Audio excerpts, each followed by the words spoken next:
चीन में जो मेरा वतन है वहाँ के मुसलमान के अकायद और फ़िक़ा हनफी में 99% चीन के मुसलमान हिंदुस्तान के मुसलमान के तरह हनफी मजहब में है।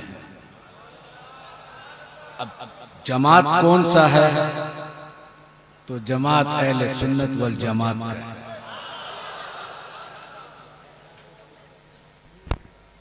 आज से 250 साल पहले 4 बुजुर्ग हिंदुस्तान आए थे चीन से। उनको सिलसिला नक्शबंदिया मुजद्दिदिया में बैत किए, खिलाफत दिए।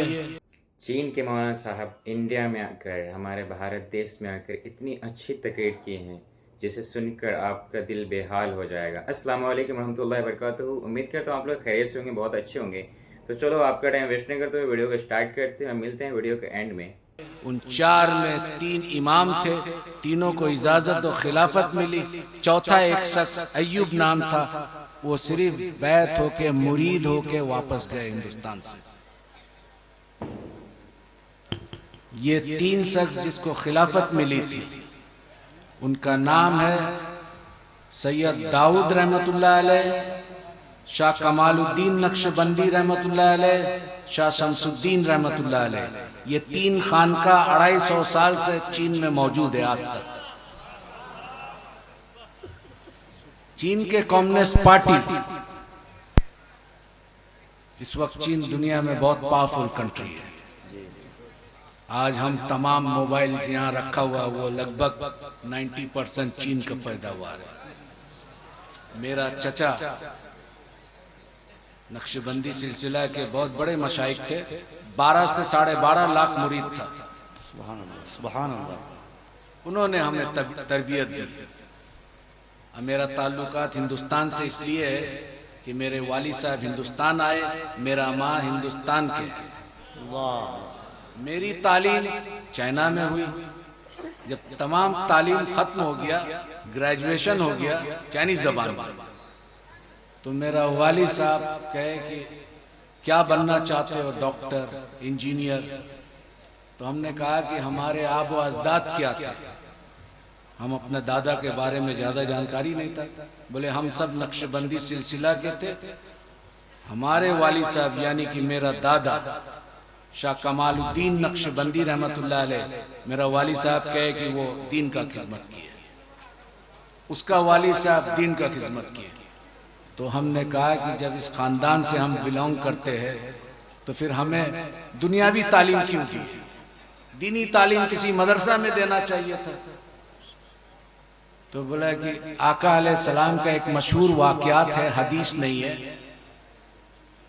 कि इल्म सीखना के लिए अगर चीन जाना पड़े, बस इस वजह से हमारा ताल्लुका चीन से है और ये आका अलैहिस्सलाम के ज़माने में बहुत मशहूर था, इसलिए हमने चीन भेज दिया तुम्हें। बहरहाल तब मेरा शौक और ज़ौक़ इमाम रब्बानी मुजद्दिद अफ़सानी रहमतुल्लाह अलैह पे हुआ कि सिलसिला नक्शबंदी मुजद्दिदी का बानी जो है इमाम रब्बानी मुजद्दिद अफ़सानी रहमतुल्लाह अलैह।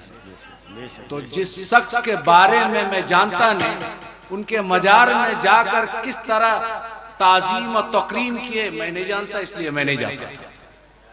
पहले इस शख्स के बारे में जान लूं, फिर उसके बाद तो मैं स्टडी करने लगा, उर्दू पढ़ने लगा। फिर बहुत जल्दी पढ़ा, क्योंकि बरस जब शौक होता है किसी लैंग्वेज को सीखने के लिए तब अल्लाह ताला भी मदद करता है। वो दीन का मामला था, तसव्वुफ का मामला था, तो बहुत जल्दी ये मरहला ख़त्म हो गई। फिर बहुत सारे अरब ममालिक में मैं गया देखने के लिए, मिस्र, सूडान, इथोपिया, जितना अरब मुल्क है। फिर उसके बाद सेंट्रल एशिया गया, जितना 1991 में उज़्बेकिस्तान, किर्गिस्तान, सोवियत यूनियन टूटने के बाद इस हिस्सा में मुसलमान हनफी ज़्यादा है, अप टू तुर्की तक। उसके बाद जब दीनी तालीम पूरा मुकम्मल हो गई, अब ज़ौक़ और शौक़ हुआ तसव्वुफ़ क्या है। और तसव्वुफ़ सीखने के लिए सबसे पहले आपको 2 चीज़ चाहिए। एक आपको कामिल मशाइख, जिसको हम पीर साहब कहते हैं। आज यहाँ एक बहुत बड़े पीर महबूब अली शाह रहमतुल्लाह अलैह को यहाँ आज हम लोग को हाजिरी का नसीब हुआ। वो कौन शख्स थे, क्या थे जो दुनिया भूल नहीं पा रहा है? वो पूरी जिंदगी तसव्वुफ के बुजुर्ग थे। जब तसव्वुफ के बुजुर्ग सुलूक की राह में कमालात हासिल कर लेते तो अल्लाह ताला उनको अपना दोस्त बना लेता है और विलायत के नेमत से नवाज देता है। तो उन्हीं के एक ज़ौक और शौक और एक रूहानी निस्बत हमें यहाँ खींच के लेके आई। मेरा मादरी जबान चाइनीज है। अब चीन के बारे में थोड़ा मैं जानकारी दे दूं। हम रसूलुल्लाह सल्लल्लाहु अलैहि वसल्लम के ताज़ीम में जब वहाँ जुमा का नमाज होता है तो हर मस्जिद है तो जुमा के नमाज के बाद सलात व सलाम पढ़ा जाता है। और जब सलात व सलाम पढ़ा जाता है, अगर ये गांव साइड में मस्जिद है तो वो किसान लोग खेती करता है, कुछ लोग गाड़ी से जाता है। तो जब ये सलात व सलाम पढ़ा जाता है और इसका आवाज जहां तक जाता है, औजार छोड़ के खड़े हो जाते हैं। सुभान अल्लाह। मैं ऐसा ताज़ीम दुनिया के किसी भी मुख्तलिफ इलाकों में सफर का हासिल किया, लेकिन देखा नहीं इस तरह।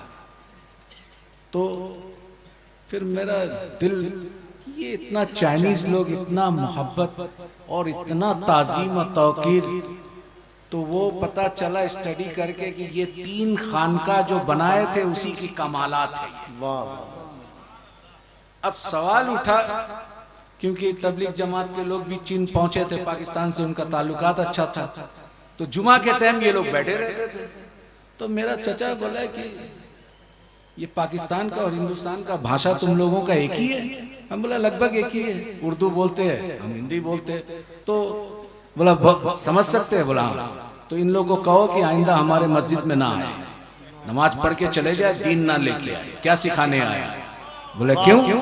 बोला हज़रत साद बिन अबू वक्कास रजी अल्लाह ताला अन्हु चीन में आ चुके थे, उसके दीन को हम पकड़ेंगे, इनसे कह देना कि तुम अपना दीन मुबारक को ले जाओ। तो बोले कि नहीं, ये नमाज में बैठना और सलातो सलाम पढ़ना खड़ा कहां से साबित है, दलील दीजिए। वो तबलीग जमात के 16 आदमी थे। आज तो तबलीग जमात चीन में बैंड है, वहाबी बैंड है,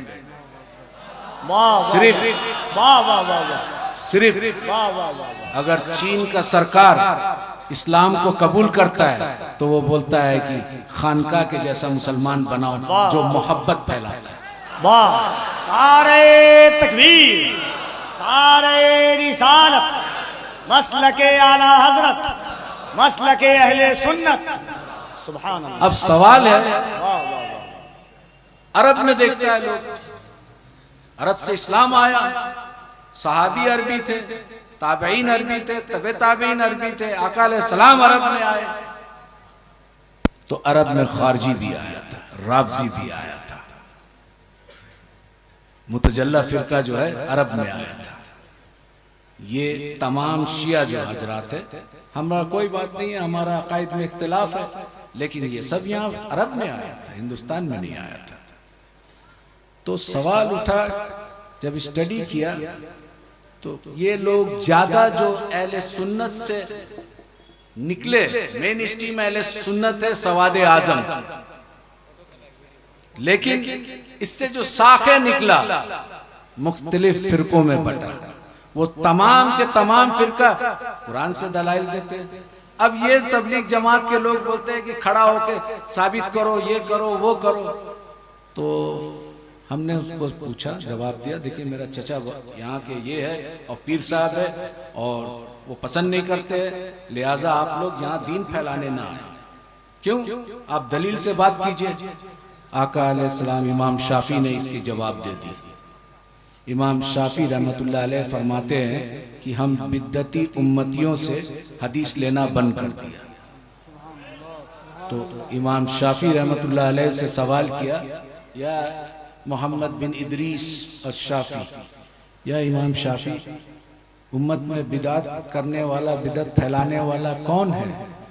बोलता है तुम्हें मालूम नहीं? उम्मत में बदतरीन उम्मत वो है जो आका अलैहिस्सलाम की ताजीम के लिए दलील के कायल है, दलील ढूंढता है। आका अलैहिस्सलाम के ताजीम के लिए जो दलील मांगे वो इमाम शाफी के नजदीक बदतरीन उम्मत है। जवाब दे दिए। तो हमने उनसे वही दोहराया इमाम शाफी के कौल को कि भाई इमाम शाफी ने इसका जवाब दे दिया, अब क्या कहते हैं? बोला नहीं आप दलील दीजिएगा। हम बोला देखो ऐसा है, एक हदीस है। बोला आप आलिम हैं? हमने कहा कि नहीं आलिम नहीं है, हम अपने चचा के साथ है, बहुत सारा मुताला किया किताब के। हदीस में एक रिवायत आया है, हजरत बिलाल हबशी रजी अल्लाह ताला अन्हु ये हब्स के थे। उस वक्त हब्स आज के जो है इथोपिया कहलाता है। तो इथोपिया से 12-14 आदमी आका अलैहिस्सलाम मस्जिद नबवी में आए थे। आने के बाद उन लोग आका अलैहिस्सलाम और हजरत अबू बकर सिद्दीक, उमर फारूक रजी अल्लाह ताला अन्हु, उस्मान गनी सब बैठे हुए साहबा।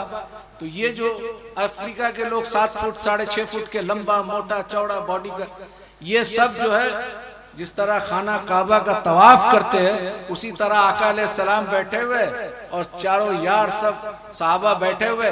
वो एक तरफ उठ के एक पांव उठा के मोहम्मद बिन साले, मोहम्मद बिन साले, और एक हाथ उठा रहे, एक हाथ ऐसा कर रहे और ऐसा घूम रहे। तो उमर बिन खत्ताब रजी अल्लाह ताला अन्हु खड़ा हुए, रोकने का कोशिश किया। आका अलैहिस्सलाम फरमाए या उमर बैठ जा, बैठो, कर लेने दो पूरा। फिर जब पूरा खत्म हो गया तब बैठे। तो फिर आका अलैहिस्सलाम उमर को मुखातिब करके अब पूछो क्या पूछना चाहते हो।